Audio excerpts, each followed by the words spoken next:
36 fasilitas sumur bor di 3 provinsi, 261 di Aceh, kemudian 25 di Sumut, dan rencana 150 titik di Provinsi Sumbar.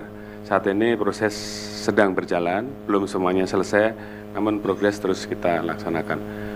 Kemudian untuk bantuan yang terkait dengan masalah kepentingan MCK, kami siapkan mobil toilet 2, kemudian kita bangun MCK 75, kemudian mobil tangki air pun kita dorong ada 32, kemudian tangki air bersih ada 400, jet pump 1431, sumur bor dan target penambahan sumur bor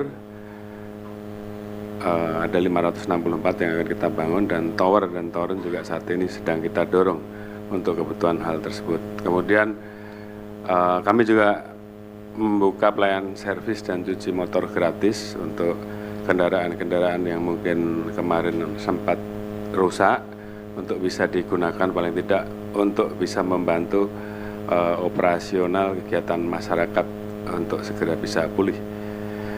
Kemudian kami juga mempersiapkan personel untuk membantu apa yang menjadi program BNPB untuk membangun Huntara, dan yang saat ini sedang berjalan ada 25 personil di Sumut, di Sumbar 150, dan di Aceh sendiri saat ini.